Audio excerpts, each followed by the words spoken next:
I'm going to show you the seeds that I use every year and they never fail.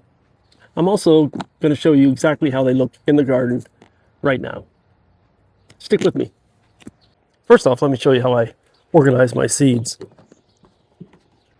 I think I picked this up on Amazon, but you can buy them all kinds of places. What it is actually, I think, is for storing photos, but it works out perfectly for seed packets.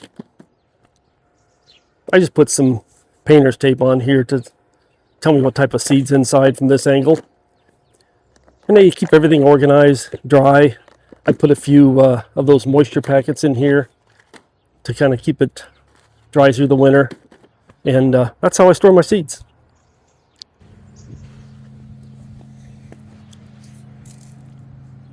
So if you're a first-time gardener and you don't know what to expect from these seeds when you buy them, this will give you a good idea of what they look like in real life. So I'm going to start off with peas. There's your shelling peas and your snap peas. I like snap peas. I've grown them both. I guess I don't like to take the time to shell them. Call me lazy. Let's see what these look like right now.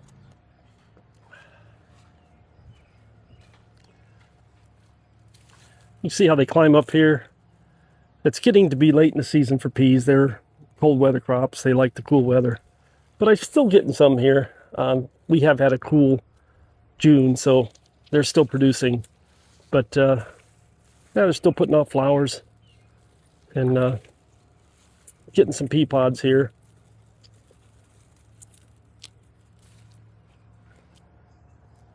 Sweet, edible pea pods. Crunchy, my favorite. I always plant peas in the spring. The other one I can count on every year are beans. They're very prolific and they produce for me every year, never fail. It's a little early for beans, so I don't have much to show you as far as a bean.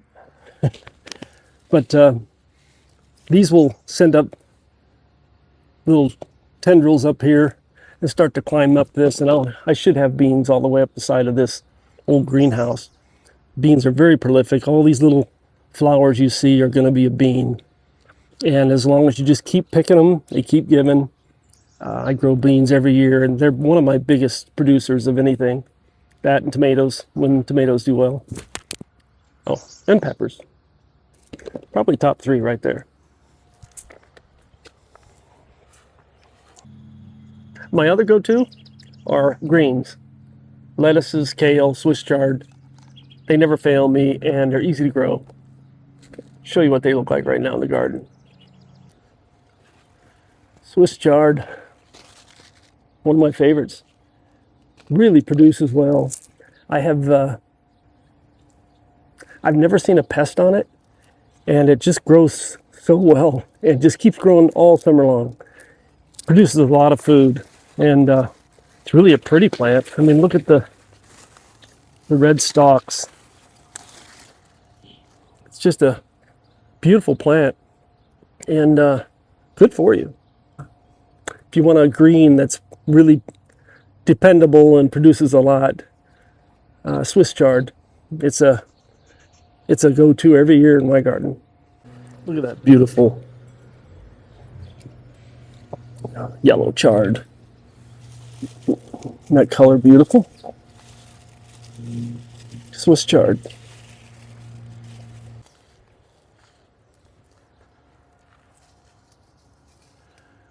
Just like Swiss chard, I can always count on kale.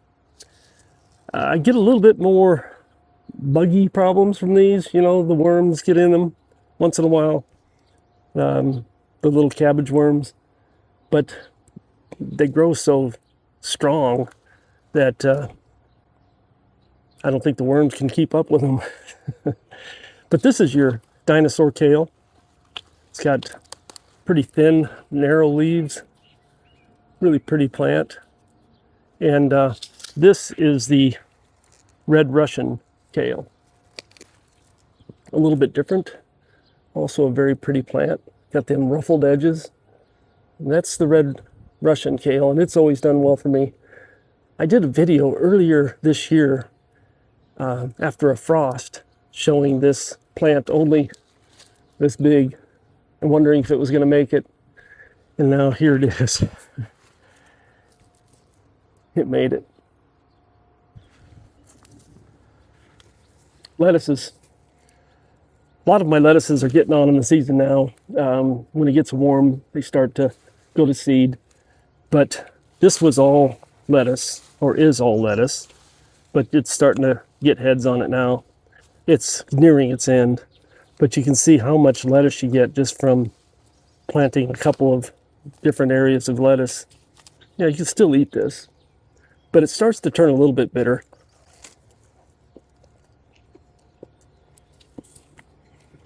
That's not too bitter. That's not that bad. There's a little bit of bitterness to it. But lettuces. Peppers. One of my favorites. They might be a little bit more difficult to start, but once they get going, they're really prolific and I have a lot of fun with them. So let's go look at peppers. Love growing peppers. They really do well for me. Once they get going, they're really easy to grow. And so many different varieties and flavors you can get. This is a giant Marconi, but it's actually seeds that I saved from my own plant last year. So these are second generation from my garden, and they're doing really well for late June already. These are some Jimmy Nardellos before they turn red. Look how gorgeous those peppers are and how many are on this plant. Santa Fe Grande.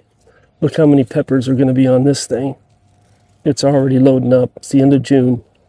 Look at all the buds on it. Really prolific little pepper. Santa Fe Grande. Peppers are one of my go-to every single year.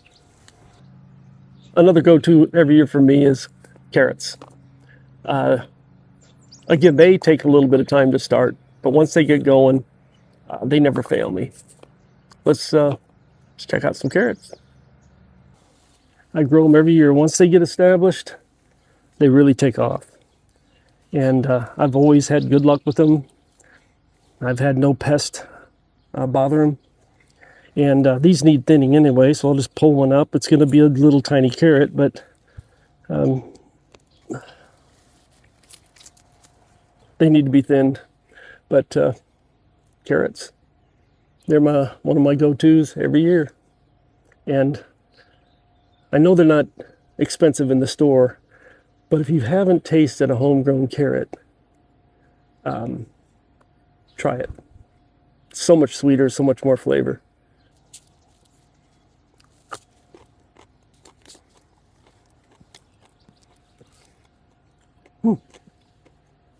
Good, gritty. Right along with carrots is beets. Like carrots, beets, they find their way in my garden every year. They never fail me. And again, no pest. You can eat the greens in addition to the bulb. And this could have gone a while longer, but beautiful plants. Like I said, the greens are edible. Put them in a salad. Beetroot. Beets are dependable, and I grow these every year. Love beets. One of my go-tos is, of course, tomatoes. Grow tomatoes every year. I struggle with them sometimes, but I don't think I'll ever go without tomatoes. Let's go see how the tomatoes are doing. I grow them every year. This happens to be one plant. It's a cherry tomato. They get big, so if you've never grown tomatoes before, get ready for expansion because these things like to go. They like to grow. But it is producing just tons and tons of flowers and fruit. I'm going to have a lot of tomatoes up here. I hope it tastes good. This is a Mad Hatter tomato. Really pretty little tomato. I'm looking forward to this one. I haven't tried it before. They're fairly reliable if I do things right. So when they're not reliable, it's probably my fault. So I'm going to grow them every single year. And this is what you can expect. Eggplant. I've always had good luck with eggplant. I don't know. Some people I've heard to struggle with it, but it's always done really well for me here. This is about what you can expect this time of year. They're not going to be producing yet. It's early. But you can see once they get going, they really start to flourish. I'm getting some buds on here. I don't know if you can see them, but they're starting to get some buds, so they're going to produce some eggplants soon. But eggplants always do well for me. Once you get them established, they really seem to grow well. And I get a lot of production out of eggplants. Still haven't figured out how to use it all the time. I've done the usual eggplant parmesan, baba ganoush. If you've used eggplant a different way, I'd love to hear about it. I'd love to know a different way to use it. But eggplant, one of my go-tos. Herbs. You know, I think you get the most value out of herbs compared to what you have to go buy them at the supermarket.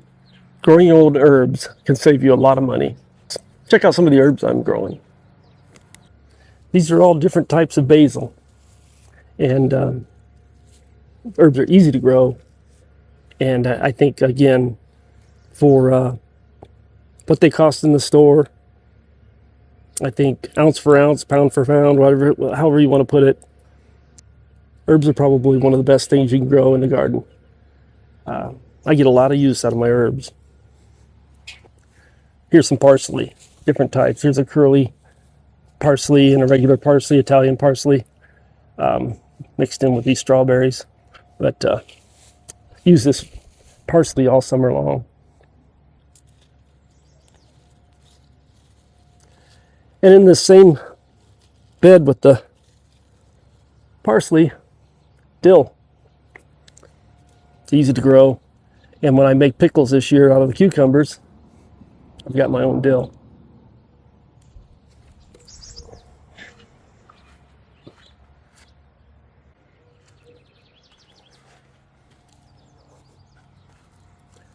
Garlic. It's so easy to grow your own garlic. And so it's so flavorful. One little clove ends up making an entire bulb. So you can see how much you can expand your garlic production. I don't plant garlic until the fall. So if you want to plant garlic, you still have time to do it this fall. Usually like in September or something like that. This is a little bit before it's getting ready. I have a couple of little ones here that dried out. I'll pull those and show you that that's a small bulb, but that's a small plant. These large plants are probably going to have some really nice bulbs. But garlic, it's really satisfying to grow and fun. Just takes up a little space, and I'm going to get masses of garlic. It'll last me all year. Grow garlic. Bok choy, pak choy, baby choy, all the choys. I enjoy growing bok choy. It grows so fast. This is already bolting, and I only planted it a few weeks ago. I've already harvested quite a bit of it. It seems to be like 100% production on the seeds. It's amazing. I threw a few seeds in here. I didn't even make them in lines. I just threw them in and scattered them in the soil. And this is what came up. But it's a very relative of the cabbage family, but it's so tender and crisp and not stringy. It's really good in stir fries. Really mild flavor. But I'm a big fan of the choys. You might try it if you haven't tried it already. But anyway, Bok choy. This is baby choy.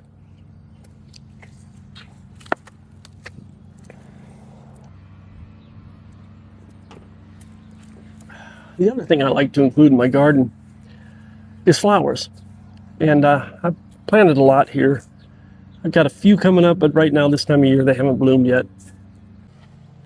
These are some flowers I've grown along the edge of my fence here.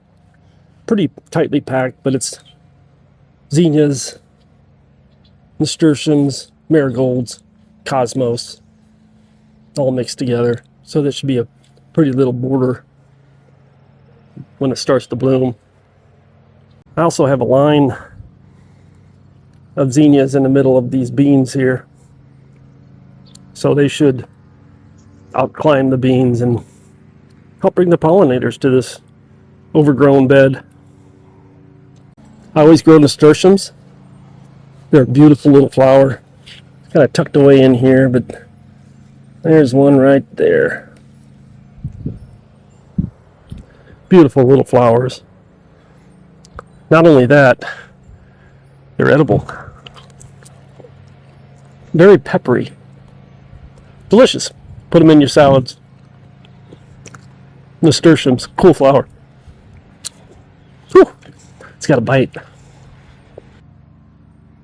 I think I want to do a little bit more of that in the future. More flowers, and include a little bit of beauty in my garden rather than just eats. So, flowers.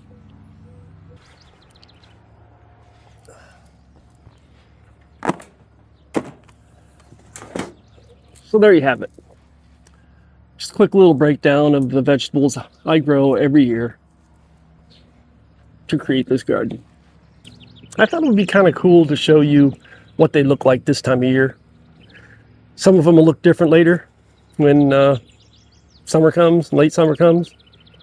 But a lot of times you get this type of a video just showing the seed packets.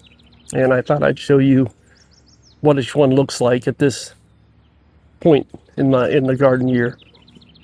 Anyway, I hope this was a video that you got something out of and you enjoyed. If you did, check out this other video where I talk about the seeds I grow every year, and a lot of these are included in that, but there might be some information in there that I didn't include in this video. I hope you like this video, and I hope you come back. Take care. My name's Dennis, by the way, and I hope to see you again. Bye.